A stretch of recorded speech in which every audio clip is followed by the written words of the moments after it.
So today is the day. Mr. Pippin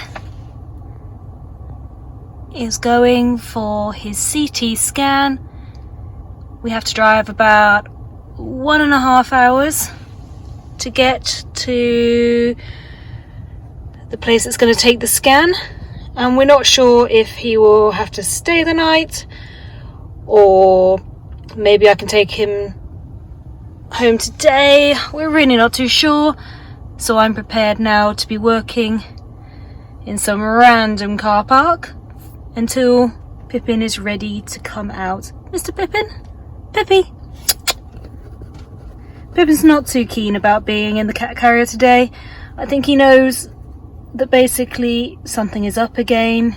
He's now associated this cat carrier with negativity. So let's hope he can get past that.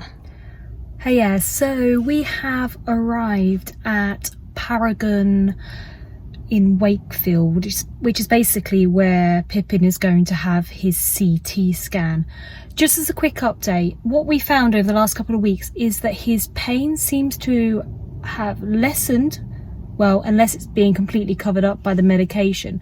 We just think it's lessened. We haven't heard him yelping. However, last night Pippin wasn't allowed to have food from 10 o'clock. Obviously, if he's going to be put to sleep for his x-ray, we had to remove his food, and it seems that maybe Pippin might have gone searching for food in our house this morning because he couldn't get his normal food. He ended up running, interestingly, down the kids' bedroom wing and woke up the children at 6 a.m. this morning, obviously in search of some food and just trying to see what's going on.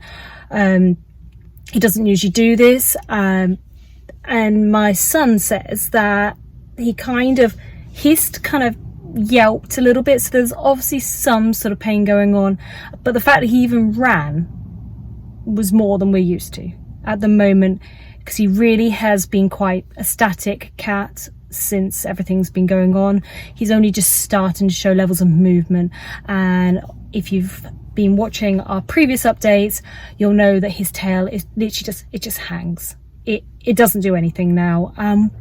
What we're wondering is if there's some sort of nerve damage. Maybe he calls himself trauma to the base of his back, obviously where it joins to where the tail starts, and maybe that's causing a problem with the tail.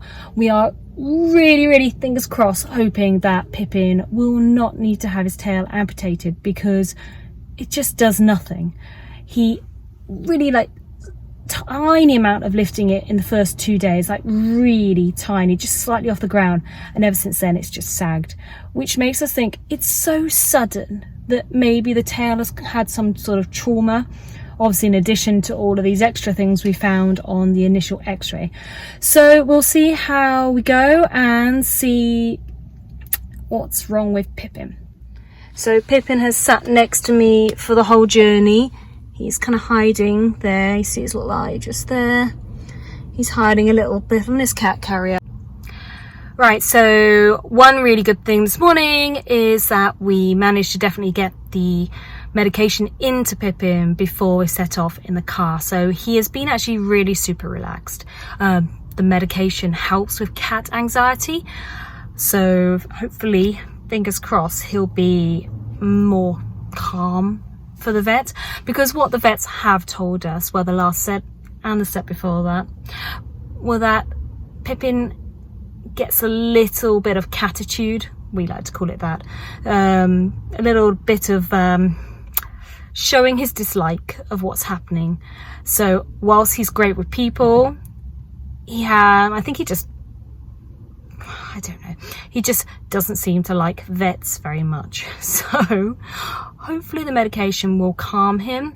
I'm currently 45 minutes early for the appointment. It's a long drive, so just wanted to make sure I got here on time and that we had time to stop if the big man needed to just calm down for any reason.